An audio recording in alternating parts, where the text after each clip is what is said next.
covenant that they broke, though I was their husband, declares the Lord. For this is the covenant that I will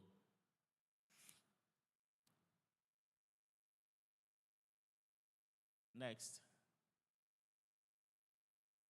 I will make with the house of Israel after those days, declares the Lord. I will put my law within them, and I will write it on their hearts, and I will be their God, and they shall be my people.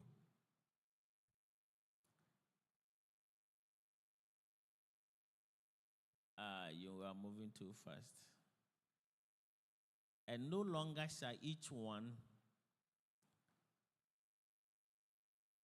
teach his neighbor and each his brother, saying, know the Lord, for they shall all know me, from the least of them to the greatest, declares the Lord. For I will forgive their iniquity. Friend, from the old. In the old, they had laws to keep. Here, the laws will be written on their hearts. Nobody will teach you to know the Lord. Once the law is written, your heart is changed, and you are giving a new spirit, you will know the Lord yourself. Phrases such as forever in the covenant should not confuse us. You know, if you read the covenant, the old one, there are phrases like for name forever. That means till eternity. Next one. It only means for as long as the old covenant will last. For as long as it will last, my name is Jehovah. So, whilst the Old Testament lasts, the name of God that the people of Israel were supposed to relate with was Jehovah. Because the Sabbath also was to be observed forever. And even the land was to be theirs forever. But we know these things are not forever. The Sabbath is not forever. It came to an end when Jesus Christ came. And the land was not given to them forever. Because after today, they don't occupy the land. The land that God gave to them was from the borders of Egypt, the river Nile, to the river Euphrates, from Egypt to Iraq. That is the land God. Today, do they occupy that land? The United Nations had to beg the world to create a small strip for them. And even the one they gave them, they occupy only 11% of what the United Nations gave to them. Now, but as they fight, they get more land. But it is still very small in comparison to the land that God gave to promise Abraham. So, forever, therefore, the people of Israel shall keep the Sabbath, observing the Sabbath throughout their generations as a covenant forever.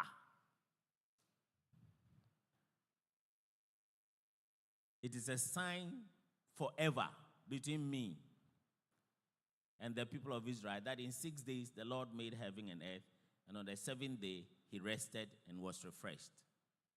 But we know that we don't observe the Sabbath. The Sabbath is not observed all over. It's not forever. It's for as long as the old covenant lasted. Remember Abraham, Isaac, and Israel, your servants, to whom you swore by your own self, and said to them, I will multiply your offspring as the stars of heaven. And all this land that I have promised, I will give to your offspring, and they shall inherit it forever. So forever in those statements in the old covenant should not confuse us to think that God gave it for till eternity. It was temporary. The old covenant was only a shadow and a preparation for the new covenant. It was not God's final covenant with Israel, Judah, and the world. For Christ has entered not into holy places made with hands, which are copies of the true. So the Old Testament things are copies of a true one which was to come. Go on. Next. Hebrews 10:1. For since the law has but a shadow of the good things to come, instead of the true form of these realities, it can never, by the same sacrifices that are offered, continually offered every year, make perfect those who draw near. Nobody was made perfect by observing the old covenant. It is a shadow of a certain reality that was coming. Colossians 2:16-17. Therefore, let no one pass judgment on you in questions of food and drink, or with regard to a festival or a new moon or a Sabbath. These are a shadow of the things to come, but the substance belongs to Christ. So the old covenant was a shadow of a certain substance that was ahead, that was coming. Now, annulling the old covenant. Jesus came to fulfill the demands of the old covenant, abrogate it, and ratify the new covenant in his blood. So it was Jesus that had been planned to come and abrogate the old and then establish the new. The new was far better than the old. The new is what God wanted for his people, but he gave this one to them as a preparation. And it was important because all of us, like I said, all the rest of the world, God gave us different kinds of traditional religious beliefs to prepare us for the coming. Because I watched a film, an Indian film, very interesting film, an engineer who came from a very remote village in India. And he was the only person who went to university and became an engineer. And his people had never seen a TV before. So he decided to buy a big screen TV and bring it to the village center for everybody to come and watch. For the first time, they were watching TV for the first time. And he brought it, and everybody came around. And as soon as he switched it on, there was a lion. And they all scattered because they thought the lion was coming to catch them.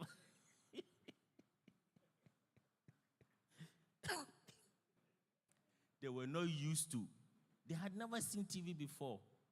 So they thought the lion was jumping out of the TV to come, and so everybody ran away from the TV.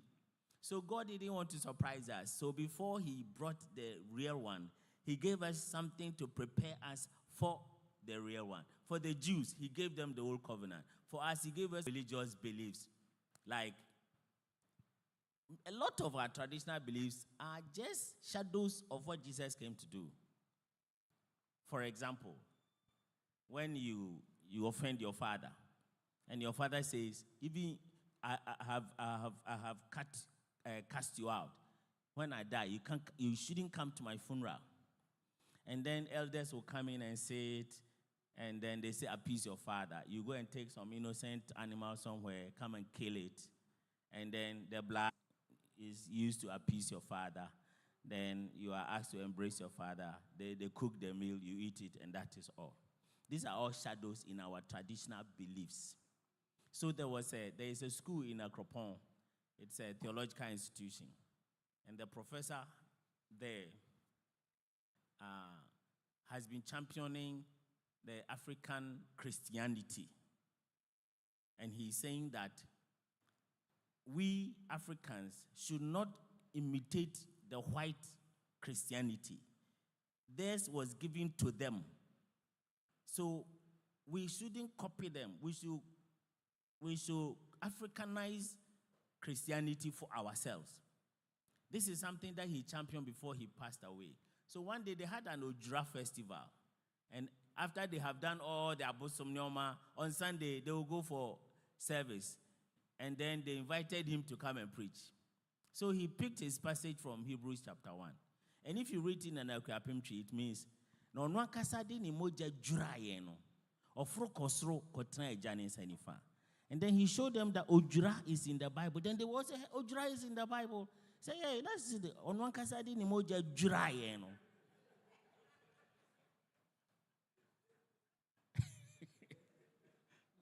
Then they call him teacher. Or chairman, sorry, no, or final promotion, teacher. Nasa, master me at his side, and among country, Mamma and I at his end, any more won't talk. Say any moon at the crowd. Then he went to and said, but Yesu, Edini Mojano, Jura, and Indian Ojura. On only Diano, Metu Nidin se Ojura Kessie. Momo Diani Ojura Kitwa. Inti amra Ojura Kessie no, ya ye no. Ojura Kitwa ni hon here bio.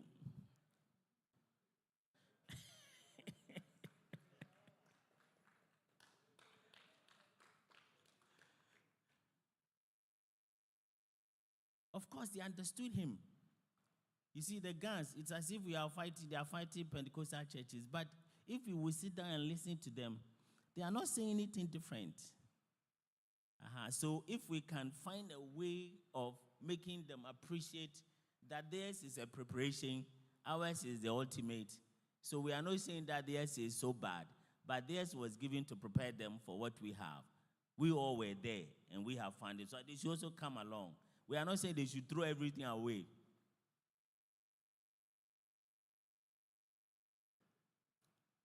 So Jesus came, this is how he abrogated the old. He came to fulfill the demands of the old covenant, abrogate it, and ratify the new covenant in his blood.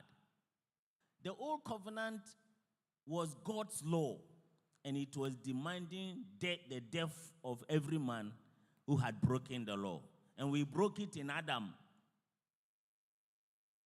We broke the law in Adam, even before the law for Israel was given. If you read Romans chapter 5, even before the law came, we were already dead in Adam. So we had broken the law. The law that God gave to Adam, he broke it, and he broke it with all of us. So the law, breaking the law demands that you die. So Jesus came to fulfill that by dying in our place.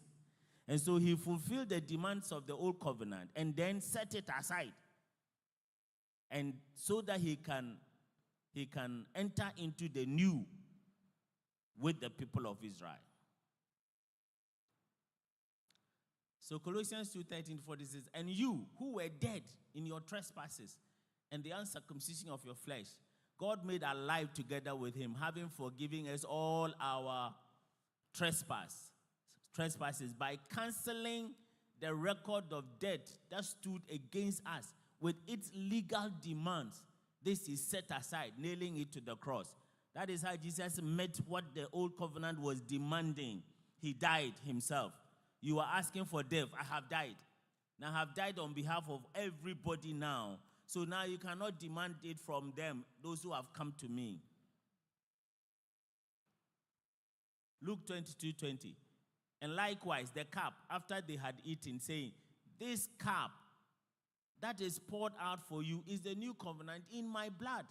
So now after fulfilling the demands of the old and setting it aside, then he established the new in his blood. In Matthew 5:17, Jesus told the Jews that he didn't come to destroy. That is the King James Version. King James Version, destroy. NIV say he didn't come to abolish the law, but to fulfill it. I don't like the King James, but this scripture, I like the King James. I'll show you why I don't like the King James. The King James is not the best Bible, but we have been told it is. I don't know, the Roman Catholic Church people told that it is. It is not. But it is not the fault of the translators. It is the fault of the person who collected the manuscripts together. It is not even his fault. He collected only what was available at the time. If they gave you the King James Version of 1611, you cannot read it. You can't understand it. At that time, the English that they spoke is not the English they speak now. So even the King James has gone through a lot of revision. But besides that, they found so many other manuscripts which this person, the Roman Catholic priest, didn't find. Let me show you two examples. There are newer versions like NIV, ESV, NLT, and the others. They are coming from a different source, from the King James. So somebody check for me from somebody check from King James. Somebody check from ESV or NIV or ELT. Verse 4. First, or if you can show it from King James Version first, you can't. Okay, somebody can. John chapter 5, verse 4. And then we can show it in NIV or ESV or NLT. Or even Good News.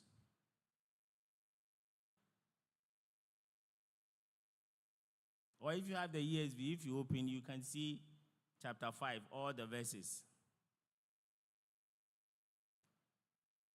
Has somebody found it? From King James first. Is there? Okay, huh?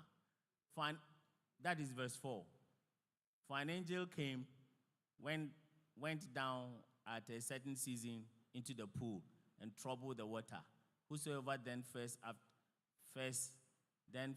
after the troubling of the water stepped. You know the story of that man. Okay, now go to ESV or NIV or NLT.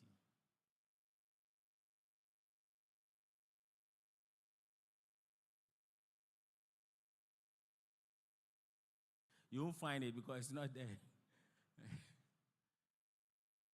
The NIV doesn't have John chapter 5 verse 4. ELT doesn't have it. All the newer from another source, they don't have John chapter because no angel came to stay in the water.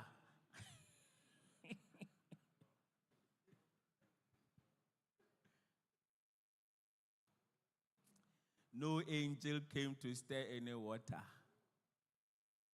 So the newer ones, which are more particular about being true to the text, they don't have it because it is not in the original. No angel came to stay in the water. Now go to Matthew chapter 17, verse 21.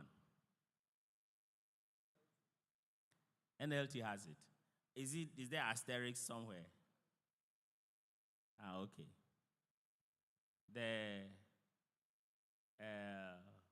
Matthew chapter 17, verse 21.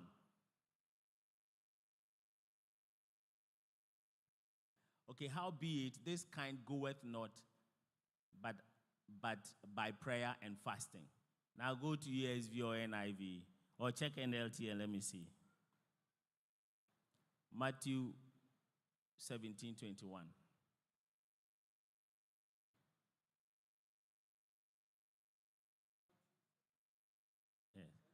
Yes.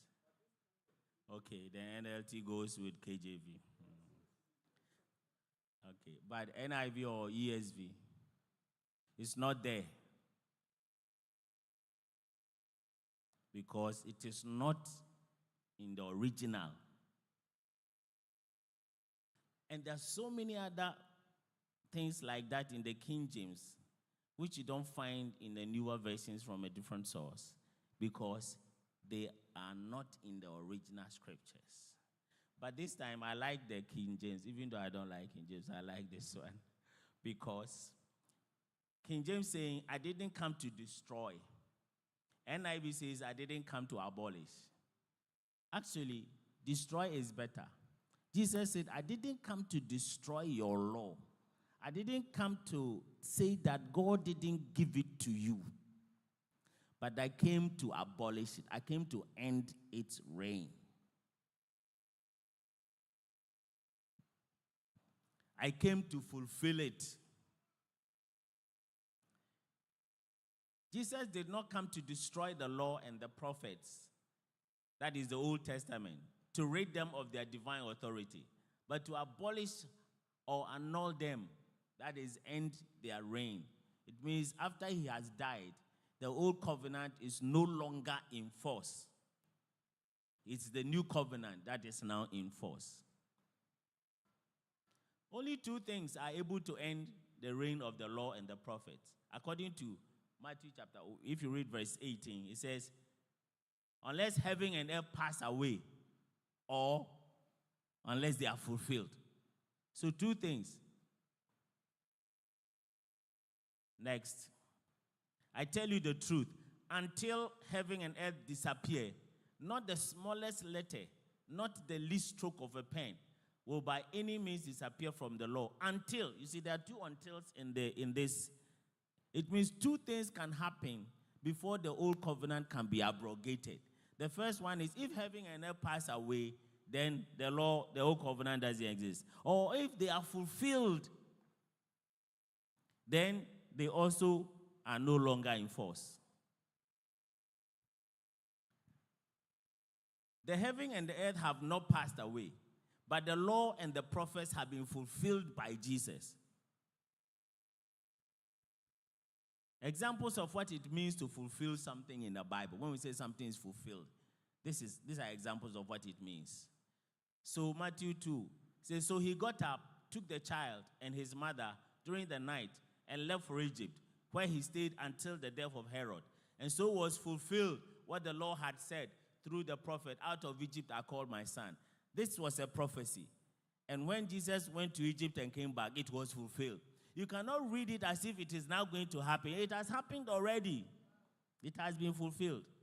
Though it still remains in the Bible, you cannot read it as if it is going to happen. It has happened already. It has been fulfilled. The next one. And he went and lived in a town called Nazareth. So was fulfilled what was said through the prophets. He will be called a Nazarene. So Jesus, before he was born, it was said that he will be raised in Nazareth. He was. It has been fulfilled. It is still in the Bible, but you cannot read it as if it is now going to be fulfilled. It has been fulfilled already. It is now history in the Bible. Luke 18, Jesus took the 12 aside and told them, we are going up to Jerusalem, and everything that is written by the prophets about the Son of Man will be fulfilled. He was handed over to the Gentiles.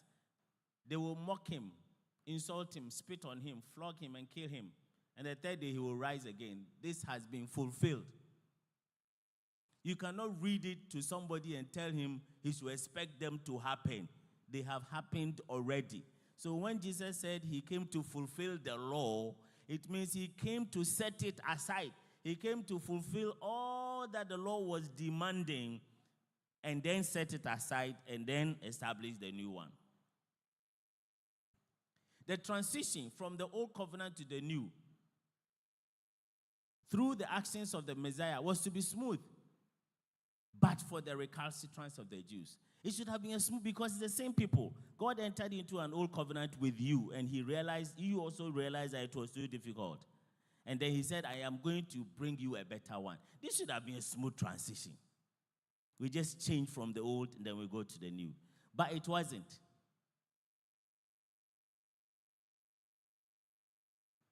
The law and the prophets were until John.